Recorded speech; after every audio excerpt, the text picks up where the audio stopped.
Shalom, berikut panduan mengikuti ibadah online GSKI Gajah Mada. Siapkan hati, pikiran, dan waktu kita untuk fokus kepada Tuhan. Ikut memuji, menyembah, berdoa, dan meresponi firman Tuhan. Matikan notifikasi lain di gadget Anda agar dapat fokus selama ibadah. Subscribe YouTube channel GSKI Gajah Mada dan aktifkan tombol notifikasi untuk update ibadah terbaru. Selamat beribadah, Tuhan Yesus memberkati.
Shalom Bapak Ibu Saudara-saudari yang ada di rumah.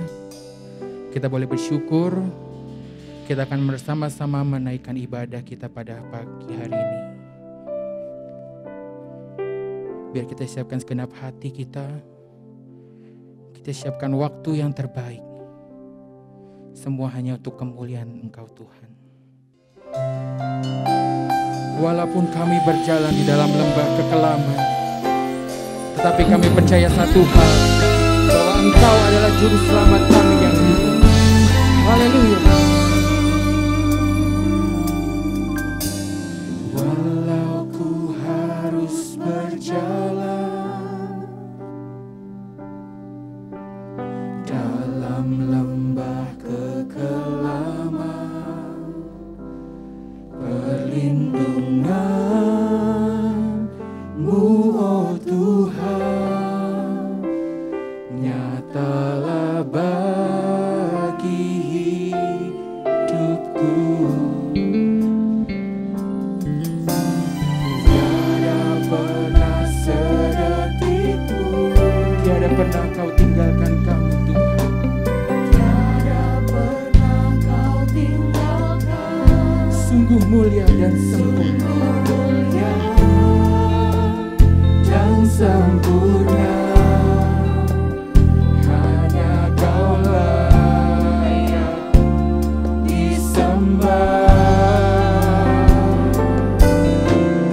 Yesus Engkau juru selamatku, dalam janji-Mu kemenanganku selamanya.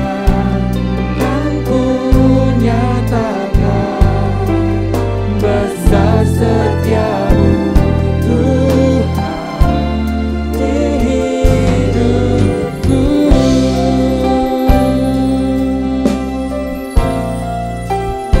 Bersama-sama lebih sungguh kita naikkan pujian ini.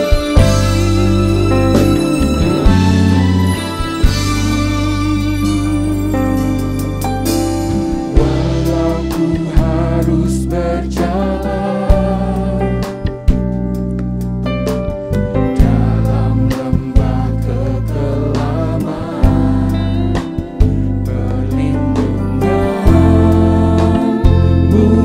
Tuhan, nyatalah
Engkau Tuhan.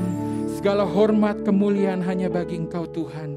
Kami buka ibadah kami ini Tuhan di dalam nama Engkau yang kudus. Bersama-sama kita memuji dan memuliakan Engkau. Yang mau memuji Tuhan bersama-sama katakan amin.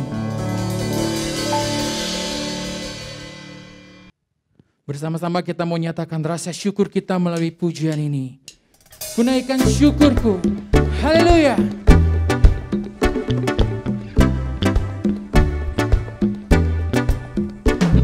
Siang begitu besar, lebih kuat dari dosa.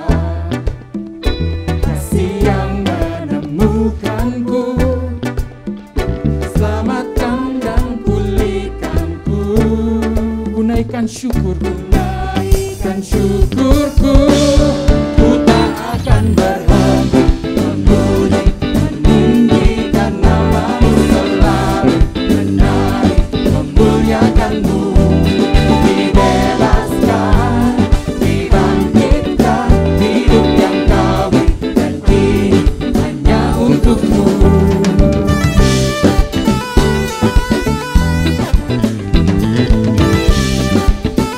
Bersama-sama katakan kasih yang begitu besar. Kasih yang begitu besar, lebih kuat dari dosa. Kasih yang menemukanku, selamatkan, pulihkanku. Kunaikan syukurku, ku tak akan berhenti memuji, meninggikan nama-Mu selalu, menarik, memuliakan-Mu. Dibebaskan, dibangkitkan, hidup yang Kau beri dan kini hanya untuk-Mu. Takkan berhenti memuji, meninggikan nama-Mu selalu, menarik, memuliakan-Mu. Dibebaskan, dibangkitkan, hidup yang Kau beri dan kini hanya untuk-Mu.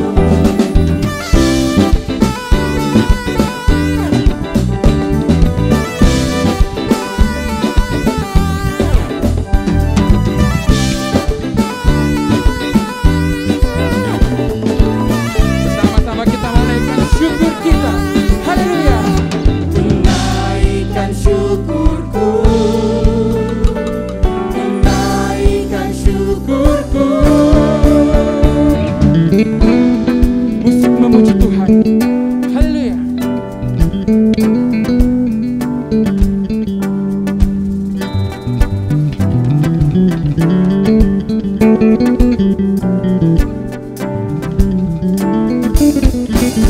Ku tak akan berhenti memuji, meninggikan nama-Mu selalu, menarik, memuliakan-Mu.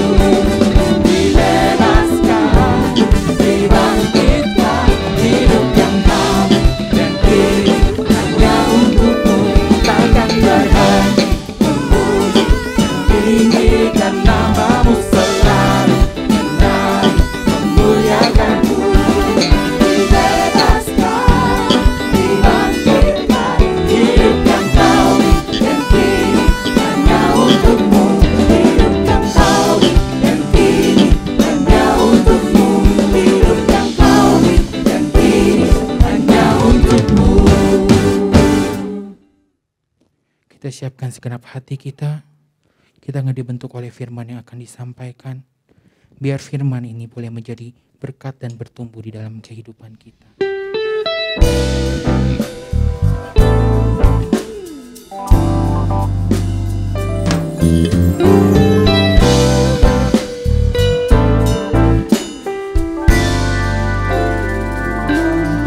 Kau pembelaku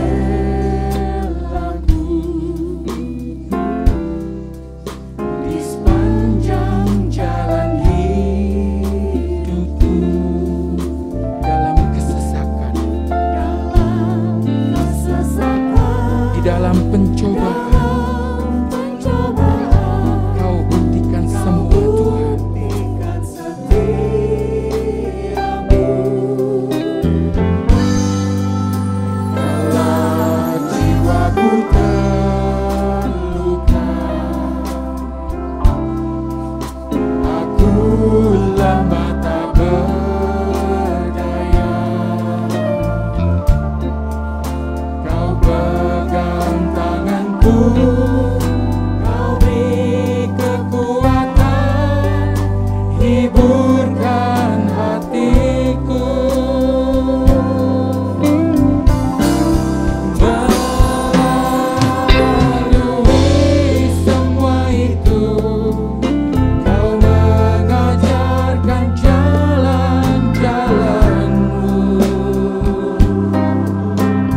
Allah, Bapak Ibu yang terkasih dalam Tuhan, sebelum kita mendengarkan kebenaran firman Tuhan pagi ini, Bapa di surga, jadikan pagi ini menjadi pagi yang penuh dengan segala berkat. Kami mohon kehadiran-Mu di tengah-tengah kami. Biar Engkau melawat kami dan menjamah kami dengan kebenaran firman-Mu. Maafkan segala ketidaktepatan kami atas apa yang kami ucapkan, kami pikirkan, kami lakukan. Biar pagi ini Tuhan, kami sungguh-sungguh ingin mengalami perjumpaan dengan Engkau melalui kebenaran firman-Mu yang akan kami dengar. Urapi hamba-Mu dengan hikmat marifat, agar lewat pemberitaan firman pagi ini setiap kami diberkati. Terpuji nama-Mu Bapa, di dalam nama Yesus Kristus Tuhan kami bersyukur dan kami berdoa. Amin. Amin. Shalom Bapak Ibu yang terkasih dalam Tuhan. Secara khusus kepada jemaat GSKI Gajah Mada yang saya kasihi dimanapun berada, senang sekali pagi ini kita bisa kembali bersama-sama untuk belajar kebenaran firman Tuhan. Oleh sebab itu pada kesempatan pagi ini saya mengajak kita menepati tempat duduk atau posisi yang baik supaya kita bisa mengikuti ibadah ini dari awal, pertengahan hingga pada akhirnya. Dan saya percaya pagi ini kita pasti diberkati. Pada umumnya kekristenan itu dianggap agama. Agama di mana orang menjalankan syariatnya untuk memuja atau menyembah ilahnya dengan berbagai cara atau tatanan yang berlaku dalam agama tertentu. Namun demikian, kekristenan bukanlah agama melainkan jalan hidup. Tentu hal ini sudah kita dengar dan hal ini tidak menjadi hal yang asing secara khusus jemaat yang bernaung di gereja Suara Kebenaran Injil. Jalan hidup di sini masuknya jalan yang diperagakan oleh Tuhan Yesus Kristus ketika Dia mengenakan tubuh jasmani seperti manusia pada umumnya. Kalau Tuhan Yesus menunjukkan jalan hidup yang diperagakan, bagaimana semasa hidupnya Dia selalu melakukan kehendak Bapa dan menyelesaikan pekerjaannya. Seperti yang dikatakan oleh Injil Yohanes pasal yang keempat ayat yang ke-34. Tentu Tuhan Yesus di dalam memperagakan bagaimana menggulirkan hidup melakukan kehendak Bapa untuk menyelesaikan pekerjaan yang harus Dia emban dari Bapa. Tentu untuk mengemban tugas ini bukan sesuatu yang sederhana. Bukan sesuatu yang mudah. Tentu Tuhan Yesus sendiri juga tahu tujuan kedatangannya ke dunia ini adalah menyelamatkan manusia yang sudah terhilang atau manusia yang sudah jatuh ke dalam dosa, yang hendak dikembalikan kepada rancangan semula ketika Tuhan menciptakan manusia laki-laki dan perempuan di Taman Eden. Jalan hidup ini adalah jalan yang diperagakan oleh Tuhan Yesus sendiri.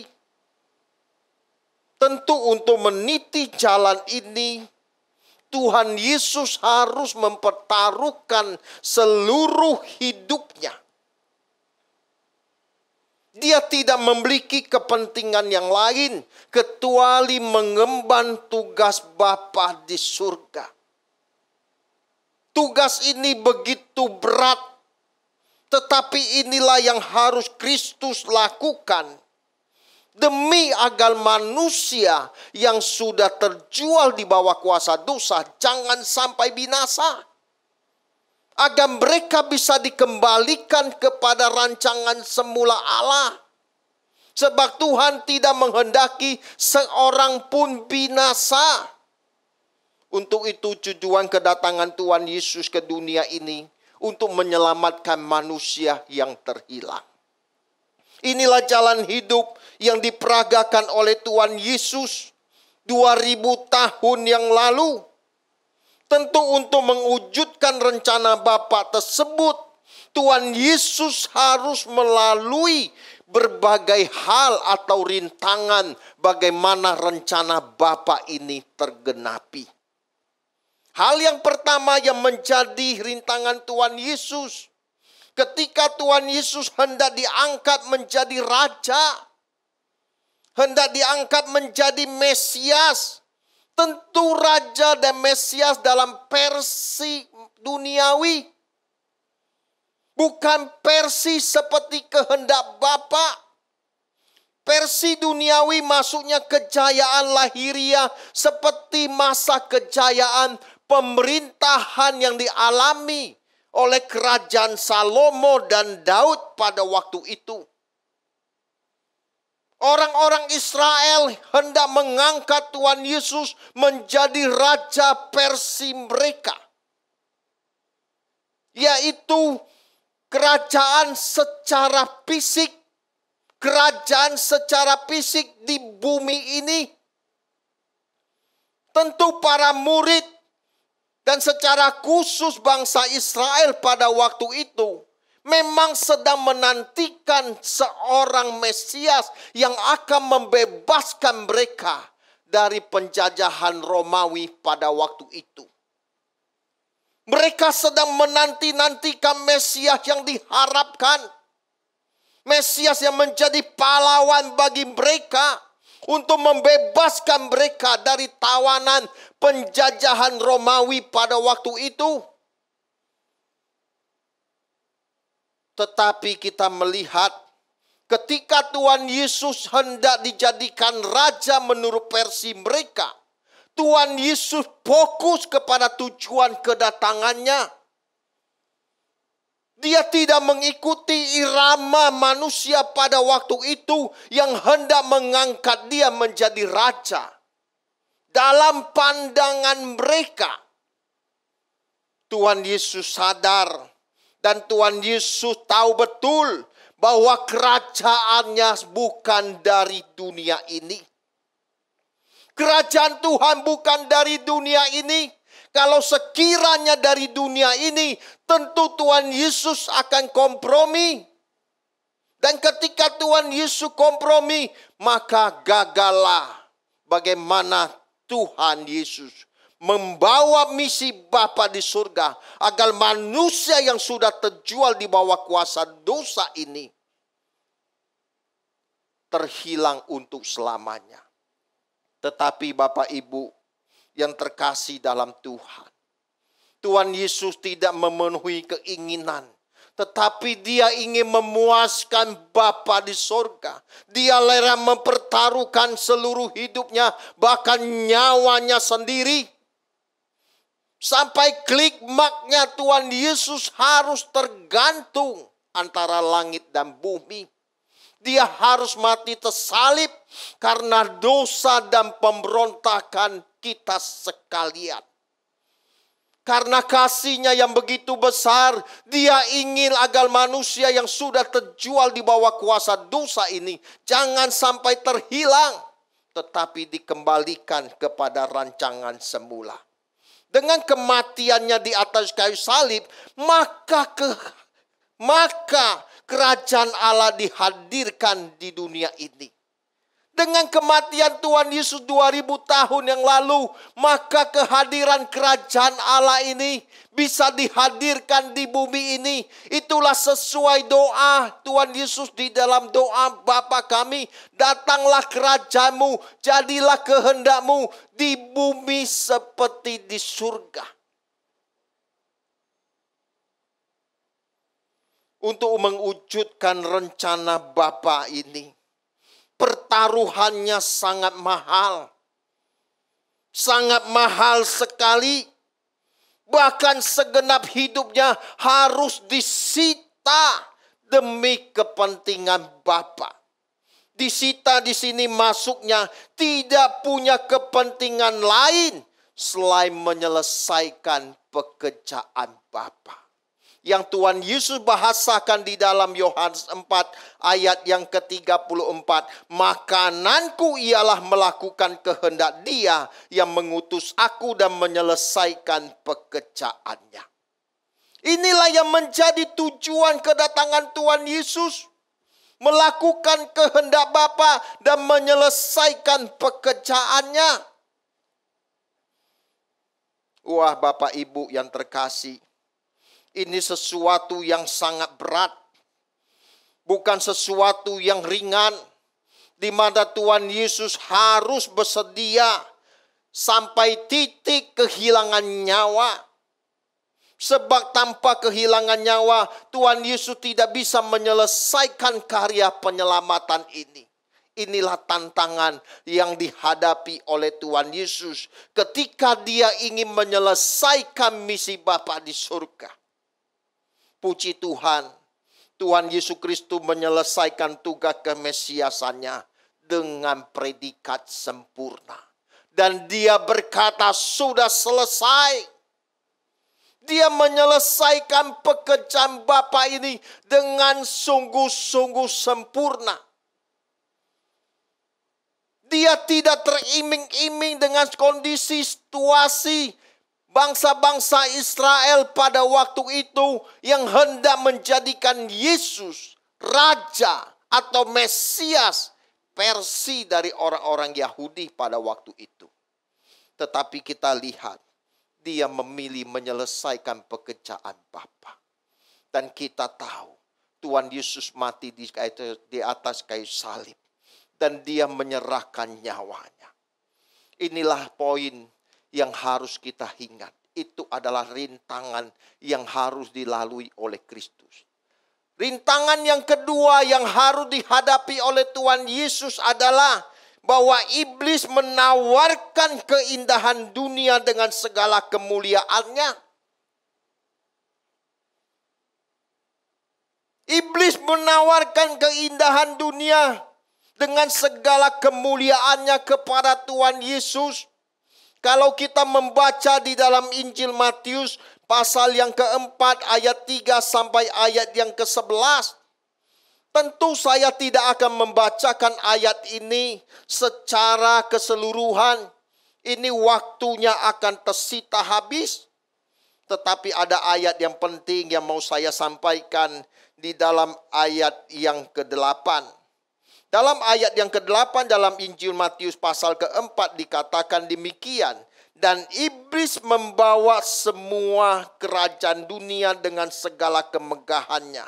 Dan berkata kepadanya, semuanya itu kuberikan kepadamu jika engkau sujud menyembah aku.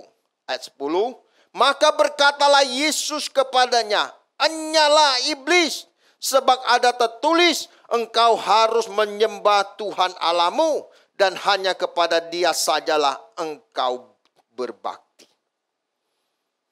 Dari pencobaan yang pertama, bagaimana Tuhan Yesus dicobai untuk mengubah batu ini menjadi roti. Tuhan Yesus menjawab, manusia bukan hidup dari roti saja, tetapi dari setiap firman yang keluar dari mulut Allah. Dan pencobaan yang kedua, Tuhan Yesus dibawa ke bumbungan baik Allah. Kalau engkau jatuhkan diri, maka Bapa akan mengirim malaikat untuk menatang. Supaya Tuhan Yesus tidak terantuk kepada batu. Tetapi Tuhan Yesus yang terakhir ditawarkan kemuliaan dunia dengan segala kemuliaannya. Kalau engkau menyembah aku, semua kerajaan dunia kuberikan. Tetapi Tuhan Yesus berkata, enyalah iblis. Sebab ada tertulis, engkau harus menyembah Tuhan Allahmu, dan kepada Dia sajalah engkau berbakti. Tentu dari hal ini kita melihat bahwa Tuhan Yesus tetap memiliki fokus yang jelas terhadap tujuan kedatangannya di dunia ini. Tuhan Yesus tahu ada tugas yang harus Dia emban. Bagaimana Dia bisa menyelamatkan manusia yang sudah terjual di bawah kuasa dosa ini. Jalan itu bagaimana Dia harus mati di atas kayu salib. Dia harus menanggalkan semua kepentingannya. Menanggalkan misi pribadinya. Demi menyelesaikan tugas yang Bapa berikan kepadanya. Di sini kita melihat betapa pentingnya kita harus memiliki fokus yang jelas. Kalau kita tidak fokus, hal ini bisa membuat kita meleset dari sasaran yang hendak kita capai. Penting kita untuk memiliki fokus yang jelas di dalam menggelar kehidupan kita sebagai orang percaya. Tentu fokus kita adalah langit baru dan bumi yang lalu. Langit baru dan bumi yang baru, yang menjadi tujuan akhir perjalanan kita sebagai orang yang percaya. Itu adalah tantangan atau rintangan yang kedua, di mana Tuhan Yesus untuk digagalkan, untuk mengemban misi Bapa di surga. Hal yang ketiga, Tuhan Yesus tunduk kepada kedaulatan Allah ketika dia disalib. Tantangan pertama Tuhan Yesus lolos. Tantangan kedua Tuhan Yesus lolos. Dan tantangan yang ketiga Tuhan Yesus diperhadapkan dengan ketundukan kepada kedaulatan Allah ketika disalib. Hal ini dikisahkan di dalam Injil Matius pasal 27 ayat yang ke-40. Saya bacakan Matius 27 ayat 40. Mereka berkata, engkau yang mau merubuhkan bait suci dan membangunnya kembali dalam 3 hari. Selamatkan dirimu jikalau engkau anak Allah, turunlah dari salib itu. Ayat 41, demikian juga imam-imam kepala bersama-sama ahli Taurat dan tua-tua mengolok-ngolok dia. Dan mereka berkata, ayat 42, orang lain ia selamatkan, tetapi dirinya tidak dapat ia selamatkan. Ia Raja Israel. Baiklah ia turun dari salib dan kami akan percaya kepadanya. Tuhan Yesus ketika disalib, kalau memang engkau Raja, engkau Allah, turun dari salib, selamatkan dirimu, baru kami percaya. Tuhan Yesus menghadapi godaan yang besar, yang menantang dia untuk menunjukkan keperkasaannya, yang menantang dia untuk menunjukkan kedahsyatannya.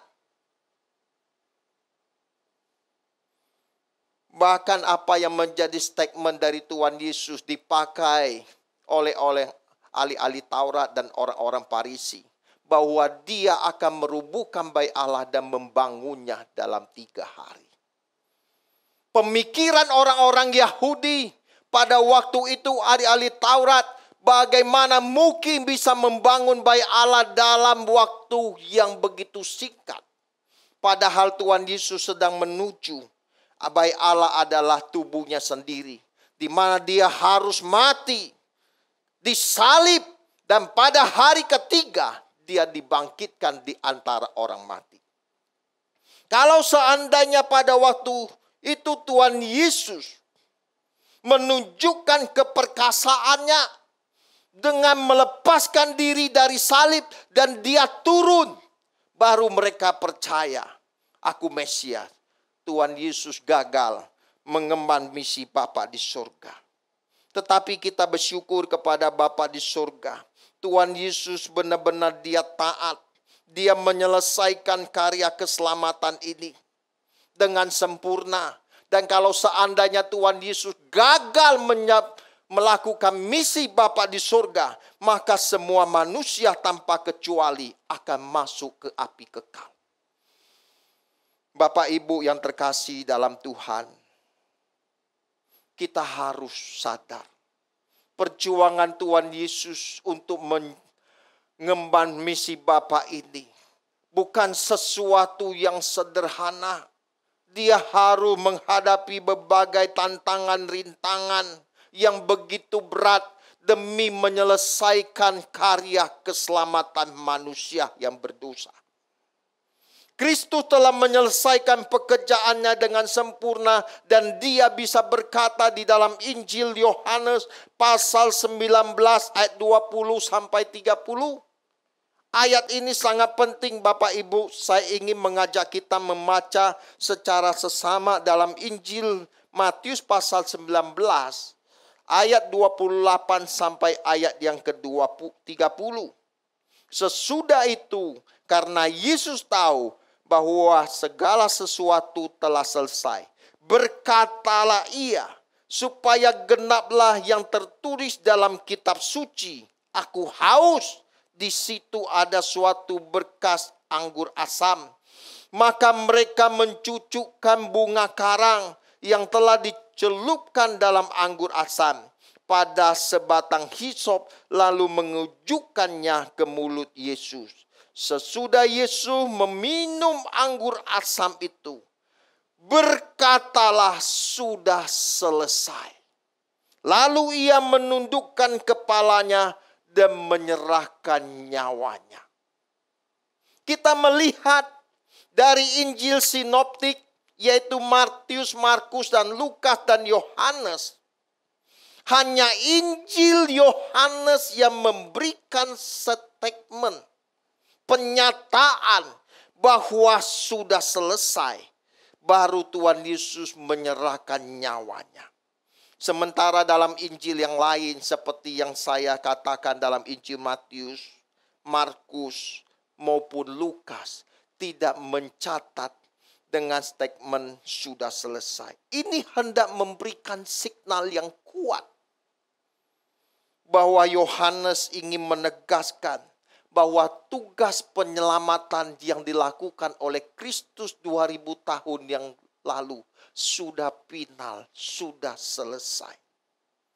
Inilah jalan hidup yang diperagakan oleh Kristus, yang juga harus kita peragakan sebagai orang percaya di masa kini. Jalan ini adalah jalan kehidupan yang kekal. Tidak ada jalan menuju kekekalan selain jalan yang telah ditunjukkan oleh Tuhan Yesus sendiri. Makanya Tuhan Yesus berkata dalam Yohanes 14:6, akulah, kata Yesus kepadanya, akulah jalan dan kebenaran dan hidup. Tidak seorang pun datang kepada Bapa kalau tidak melalui aku. Bapak Ibu yang terkasih dalam Tuhan, inilah jalan keselamatan yang telah diperagakan oleh Tuhan Yesus. Jalan ini adalah jalan kekekalan yang harus juga menjadi agenda kita sebagai orang percaya.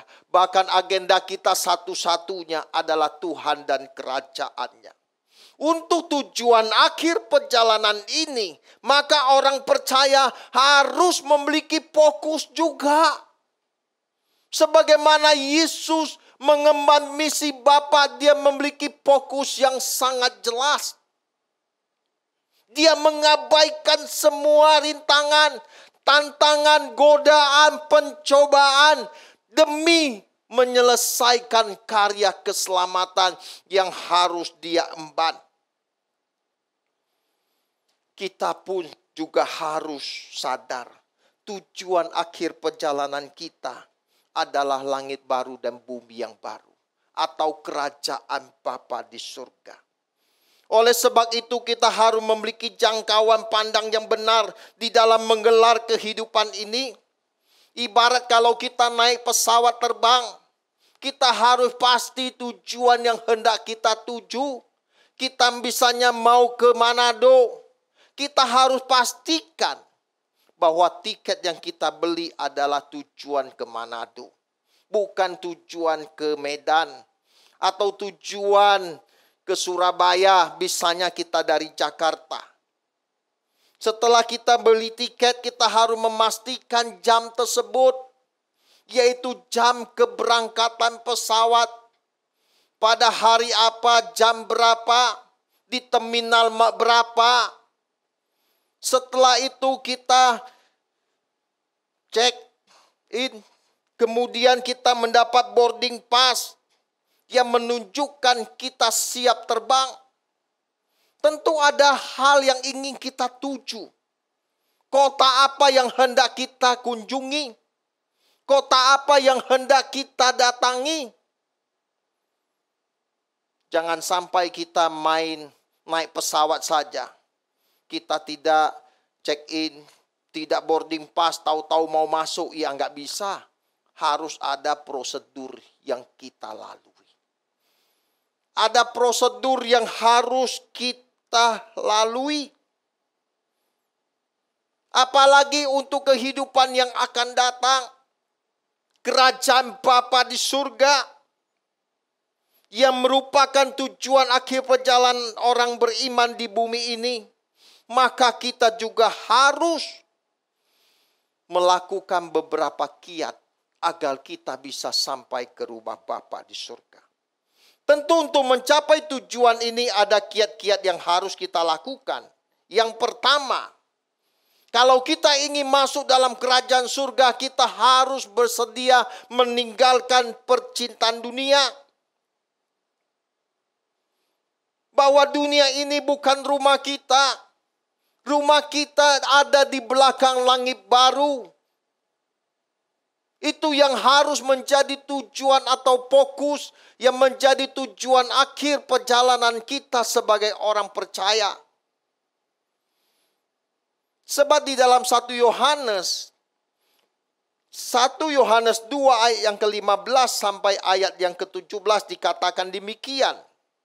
Janganlah kamu mengasihi dunia dan apa yang ada di dalamnya. Jikalau orang mengasihi dunia, maka kasih akan Bapa tidak ada di dalam orang itu. Dan semua yang ada di dalam dunia, yaitu keinginan daging, keinginan mata, serta gangguan hidup, bukanlah berasal dari Bapa, melainkan dari dunia. Dan dunia sedang lenyap dengan segala keinginannya. Tetapi orang yang melakukan kehendak Allah tetap hidup selama-lamanya. Bapak Ibu, kesedihan kita untuk meninggalkan percintaan dunia bukan sesuatu yang mudah. Ini menuntut pertaruhan nyawa yang begitu besar. Kita harus menikam segala hasrat, kedagingan kita, keinginan mata kita, gangguan kita. Kita mau tanggalkan, kita lepaskan. Agar kita juga bisa menjadi pribadi yang tidak terikat dengan percintaan dunia. Sebab orang yang bersahabat dengan dunia menjadikan dirinya sebagai seturu salib Kristus atau musuh Allah. Inilah yang harus kita lakukan. Agar kita bisa sampai di akhir perjalanan hidup kita. Yaitu langit baru dan bumi yang baru. Tidak ada pilihan yang harus kita lakukan. Kecuali kita mematikan segala hasrat dan keinginan kita. Bagaimana kita hidup hanya untuk melakukan apa yang Bapa inginkan di dalam kehidupan kita. Bapak Ibu yang terkasih dalam Tuhan. Ini bukan sesuatu yang sederhana. Apalagi kita masih hidup seperti manusia pada umumnya. Kita masih memiliki gelora jiwa. Kita masih mengenakan daging ini. Tetapi Tuhan Yesus sudah memberikan teladan dan contoh.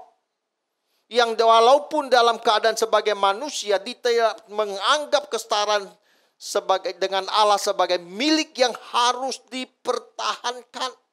Tetapi dia mengosongkan dirinya dan menjadi sama dengan manusia. Dalam keadaan sebagai manusia, dia telah belajar taat. Bahkan taat sampai mati di atas kayu salib. Oleh sebab itu juga kita mau taat kepada kehendak Allah. Dengan tidak hidup di dalam hal-hal yang bertentangan dengan kehendaknya. Kita harus meninggalkan segala dosa, hasrat yang bertentangan dengan kehendak Allah. Sebab orang yang hidup di dalam dosa tidak akan berkenan kepada Allah. Bapak Ibu yang terkasih dalam Tuhan. Saya percaya kita tidak bisa berjalan sendiri. Roh Kudus yang akan menolong kita. Yang menuntun kita. Yang memampukan kita untuk hidup di dalam kebenaran. Saya mengajak kita semua pada kesempatan pagi ini. Kesempatan hari ini kita bebenah diri kita. Kita membenahi manusia batinia kita. Kita mendandani manusia batinia kita. Agar semakin hari semakin indah di dalam pemandangan Bapa. Ini sifatnya adalah hakiki. Jangan sampai kita mendandani manusia lahiriah kita begitu rupa. Sampai kita mengabaikan manusia batiniah kita yang memberikan dampak kekekalan. Dan saya mengajak pada kesempatan pagi ini, ayo kita dandani manusia batiniah kita. Kalau kita mendandani manusia batiniah kita akan selalu diperbaharui hidup kita dari hari ke hari.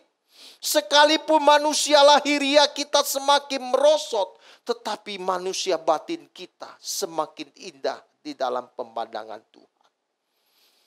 Bapak Ibu, inilah tugas yang tidak mudah. Tetapi inilah yang harus kita lakukan. Dan saya percaya Roh Kudus yang akan menolong dan memampukan kita semua. Hal yang kedua yang harus kita lakukan. Yang kedua, kita harus berlari kepada tujuan. Tujuan kita apa? Seperti yang saya katakan berulang-ulang, langit baru dan bumi yang baru. Untuk mencapai tujuan tersebut, mau tidak mau kita harus memiliki fokus yang jelas. Fokus kita cuma kerajaan surga, bukan yang lain. Oleh sebab itu dunia pasti menawarkan berbagai kesenangan di dalam hidup kita. Agar kita bergeser dari fokus kita yang benar. Yang Rasul Paulus katakan di dalam 1 Korintus 9 ayat 27 sampai ayat yang 1 Korintus 9 ayat 24 sampai ayat yang ke-27. Tidakkah kamu tahu bahwa dalam gelanggang pertandingan semua peserta turut berlari, tetapi hanya satu saja yang akan mendapat hadiah. Karena itu berlarilah begitu rupa sehingga kamu memperolehnya. Ayat 25. Tiap-tiap orang turut mengambil bagian dalam pertandingan, menguasai dirinya dalam segala hal. Mereka berbuat demikian untuk memperoleh suatu mahkota yang panah. Tetapi kita untuk memperoleh suatu mahkota yang abadi. Sebab itu aku tidak berlari tanpa tujuan. Dan aku bukan petinju yang sembarangan saja memukul. Tetapi aku melatih tubuhku dan menguasai seluruhnya. Supaya sesudah aku memberitakan kepada orang lain, jangan aku sendiri ditolak. Ini adalah pernyataan yang dilakukan oleh Rasul Paulus. Rasul Paulus mengutamakan sebagai gelanggang pertandingan. Di dalam gelanggang pertandingan itu semua peserta memiliki tujuan yang satu, yaitu bagaimana mencapai garis finish dalam pertandingan tersebut. Dalam pertandingan lari maraton, semua posisi berdiri di garis yang telah ditentukan. Ketika para juri atau wasit mulai meniupkan peluit, maka semua peserta akan berlari sekencang-kencangnya. Dia harus mengabaikan orang yang sekelilingnya, penonton atau sorakan orang lain, dan seterusnya. Dia harus abaikan. Dia harus fokus kepada tujuan garis finish yang ada di depan dia. Dia akan lari sekuat tenaga. Dia akan lari semaksimal mungkin. Bahkan sebelum hari pertandingan, dia sudah melakukan berbagai latihan-latihan. Dengan makan makanan yang nutrisi yang tinggi, menambah stamina, protein, dan seterusnya. Tujuan dari pertandingan ini cuma satu. Ingin mendapat mahkota, yaitu mahkota yang panah. Tetapi kita berlari, kita bertanding dalam pertandingan iman di dunia ini. Bukan untuk memperoleh mahkota yang panah, tetapi mahkota abadi. Dan Rasul Paulus katakan, dia tidak berlari tanpa tujuan. Bahkan dia bukan petinju yang sembarang memukul. tetapi Dia melatih tubuhnya dan menguasai seluruhnya, supaya sesudah memberitakan Injil kepada orang lain, jangan aku sendiri ditolak. Ini juga menjadi hal introspeksi kita sebagai pembicara, sebagai hamba Tuhan. Jangan sampai kita memberitakan Injil kepada orang lain, kita sendiri suatu hari ditolak. Kita harus gentar dalam hal ini. Kita selidiki hidup kita. Kita harus benar. Kita harus selalu hidup dalam perkenanan Tuhan. Sebab tanpa perkenanan Tuhan, semua kita akan ditolak oleh Tuhan. Makanya oleh sebab itu Bapak Ibu, saya mengajak kita harus tetap fokus bagaimana kita bisa mencapai akhir perjalanan hidup kita, yaitu langit dan bumi yang baru. Apalagi di tengah kondisi COVID-19 ini Bapak Ibu, setiap kita tanpa kecuali bisa terpapar dengan berbagai sarana dan hal yang tidak bisa kita prediksi. Dan kita bisa mati mendadak. Dan sebelum hari itu tiba, ayo kita siapkan diri kita kepada fokus langit baru dan bumi yang baru. Kiat yang ketiga untuk kita sampai ke LB3 adalah kita harus hidup dalam perkenanan Tuhan. Kita harus hidup dalam perkenanan Tuhan. Seperti yang dikatakan Ibrani 12:14, berusahalah hidup damai dengan semua orang dan kejarlah kekudusan. Sebab tanpa kekudusan tidak seorang pun dapat melihat Allah. Tanpa kekudusan tidak seorang pun dapat melihat Tuhan. Kita harus hidup dalam kesucian. Kita jangan main-main lagi. Ini waktu-waktu yang terakhir. Ini adalah masa-masa yang genting. Kita harus mempersiapkan hidup kita. Sebelum kita menutup mata atau Tuhan Yesus datang yang kedua kali menjemput orang salehnya. Dan sejarah dunia ini akan diakhiri. Dan pemerintahan Allah berlangsung suatu hari kelak. Biarlah melalui kesempatan pagi ini Bapak Ibu, saya mengajak kita sungguh-sungguh hidup di dalam kebenaran, di dalam kesucian. Tanggalkan semua dosa yang melekat di dalam diri kita.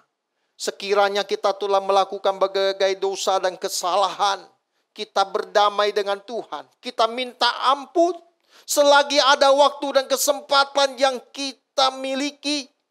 Bersyukur hari ini kita bisa mendengar firman Tuhan ini. Kita nasihati, kita ditegur, dan kita mau berubah dan bertobat. Jangan sia-siakan kesempatan hidup yang Tuhan berikan kepada kita. Sebab kesempatan hidup di dunia ini hanya sekali dan tidak pernah terulang. Biarlah kita sungguh-sungguh menyadari kesempatan hidup ini kapan akan berakhir tidak seorang pun tahu. Anggaplah hari ini menjadi hari terakhir bagi kita yang mendengar khotbah ini. Mungkin juga ini hari yang terakhir bagi saya menyampaikan firman Tuhan. Mari kita berkemas-kemas. Kita bebenar diri kita. Kalau kita sudah menutup mata, tidak ada lagi kesempatan untuk berbalik atau memperbaiki diri. Tetapi hari ini, lembutkan hatimu. Biarlah Roh Kudus menuntun dan mencamah kita, menyadarkan kita. Ampuni aku Bapa, aku tidak layak. Justru Tuhan memanggil engkau. Ayo pulang nak. Mari kita sama-sama nanti di kerajaan Bapa di surga. Biarlah kebenaran firman Tuhan pagi ini memberkati kita semua. Mari kita tundukkan kepala dan kita berdoa. Bapa, terima kasih buat kebenaran yang kami dengar. Kami mohon maaf dan ampun kepadamu Bapa. Ada banyak dosa kesalahan yang kami lakukan yang melukai hati perasaanmu. Tujuan akhir perjalanan kami cuma satu. Tuhan dan kerajaan-Mu yang menjadi tujuan akhir perjalanan kami. Kami sadar begitu berat tantangan-rintangan yang harus kami lakukan. Tetapi sebagaimana Tuhan Yesus telah menang, kami pun juga harus menang di dalam pertandingan iman kami. Roh Kudus, tolonglah kami untuk kami mencapai garis akhir kami masing-masing. Kalau adalah banyak hal yang kami lakukan melukai hati perasaan, biar hari ini menjadi titik balik kami kepada Engkau. Kami percaya Engkau penuh kasih. Engkau melawat, Engkau membalut, Engkau membaharui dan mengampuni segala dosa dan pelanggaran kami. Tuhan, kami menyerahkan segenap tubuh jiwa roh kami, segenap hidup kami, mulai hari ini dan sampai selamanya, bahwa kami milik Tuhan, hari ini dan sampai selamanya. Terima kasih Tuhan, Engkau telah memberkati ibadah kami, dari awal, pertengahan, hingga pada akhirnya. Dan setiap kami yang mendengarkan kebenaran firman Tuhan pagi ini diberkati. Oleh sebab itu, sebelum kami berpisah Tuhan, kami mohonkan berkat-Mu atas kami. Mari kekasih Tuhan, mari kita bangkit berdiri. Angkatlah kedua tangan-Mu dan terimalah segala berkat, kasih karunia dari Allah Bapa, cinta kasih dari Tuhan kita Yesus Kristus, dalam persekutuan Roh Kudus. Ia akan menyertai kita semua mulai pagi ini sampai Maranatha, Tuhan Yesus datang yang kedua kali, menjemput kita semua masuk dalam kemuliaan-Nya. Mari kita yang diberkati, katakan amin.